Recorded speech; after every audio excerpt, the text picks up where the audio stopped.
you look at Indiana Vassilev in the midfield, just sitting under Joao Klauss. How can you find a way to get Joao Klauss more opportunities in and around the box? We talked about these number 9s that have to find goals. Well, some of it depends on service, and not just amount of service, but quality of service. Yielded over the years.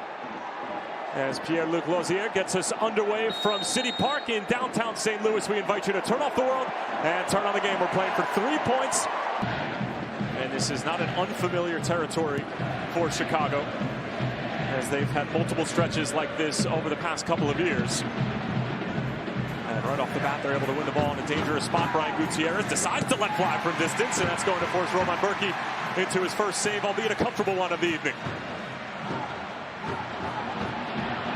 Already, though, I like that confidence from Gutierrez. I mean, how many times have we talked about a little confusion there?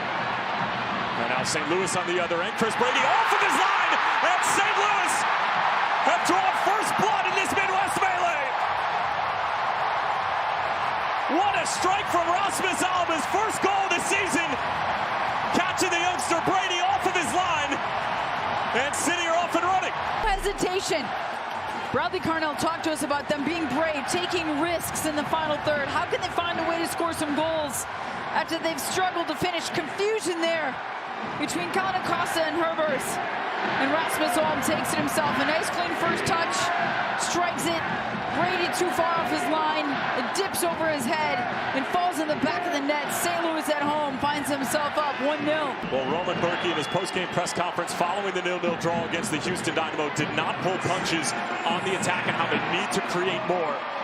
And here's Vassilev on the first time, and that one wasn't too far away. And Chicago right now. He would have been 1-on-3, starting from midfield. Klauss going back for Pompeu. It's Celiu Pompeu, and it's just wide. And there was certainly a little tug from behind, but Pompeu decided to continue onward. Here is Kuipers, a couple of step overs, working on Hebert. But for the Chicago Fire, it's Kellen Acosta pulling the trigger from around 20 yards out. Another comfortable save for Berkey with some organizing to do.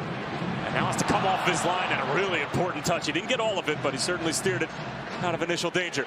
And then Chris Mueller gives it right back to Totland. Clips it in, the initial header, straight into the hands of the on-waiting Chris Brady. Koopman looking for the big switch, and he finds it perfectly for Xherdan Shaqiri. Now things opening up for Chicago. Shaqiri finding Brian Gutierrez, who's all alone, hesitates, and sends it wide.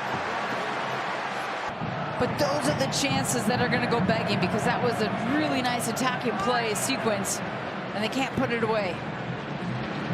Excellent little dummy from Alm. Vassilev sees an opening, and it's Indiana Vassilev. It's Vassilev and Pompeu. We've seen proofs of concept this year so far from Pompeu. It's Vassilev instead, and that was a really good effort. Chris Brady has been a busy man. Alm skips away from trouble and finds Vassilev beautifully. Vassilev through for Klauss. Pompeu making the run, and instead it's Klauss who fires it straight into Chris Brady at the near post. Pompeu might fancy it. Vassilev again, and Brady forced into the save. And that's going to do it for the first half from City Park in the Midwest melee between St. Louis City and the Chicago Fire. 1-0 is the score as both teams head into the dressing room. Rasmus Alm in the second minute. Rivals who exist only about 300 miles apart in 2 separate conferences. And last year lived in 2 very different worlds as far as the postseason was concerned. When you can see this big diagonal ball, they draw everybody over, they unbalance, and then they switch the field to play. I would focus on the positives, not so much on the mistakes. Chris Mueller towards the byline, stands it up. Andrew Koopman is there. Back in towards Gutierrez, and it's Kuipers on the first time. Gutierrez took a shot. Hugo Kuipers buried his, and Chicago is level, but it certainly came at a price. That 50-50. A lot of contact, none of the ball, and he felt every bit of Tim Parker on that collision. Sizing up Aragoni, getting to the byline. Aragoni needs to be careful. He got a full of his jersey, and it's Klauss stabbing it to the back post. You've got 3-4 white jerseys in and around Klauss, but nobody touched tight. Kellen Acosta to his left, Tehran. Back for Pompeu. He's been a wizard tonight. Quick feet, and he almost chipped Chris Brady. They didn't have to think too much. Here's Shaqiri, Gutman to his left. That's who he chooses. Andrew Gutman gets it on his left peg and sends it over everyone and everything in the end.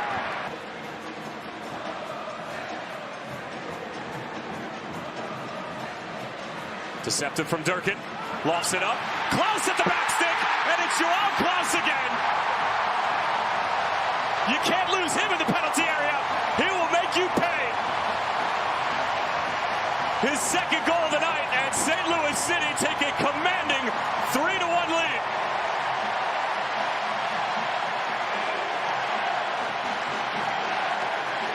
Puts himself on the right spot in the service. Watch his movement right here. You see Pineda talking.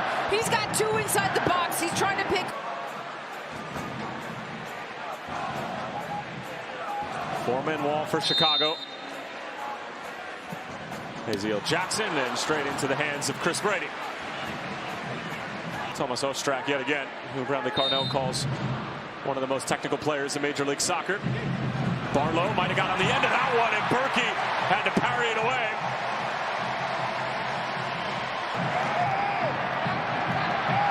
And here is Adeniran, working on Rafa Shihos.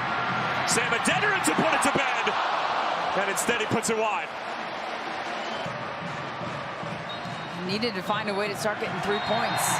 And they've got their 3 points. St. Louis City, unbeaten in their last 5. Pick up their first win against the Chicago Fire. No clean sheet for Roman Berkey, but Bradley Carnell certainly won't care.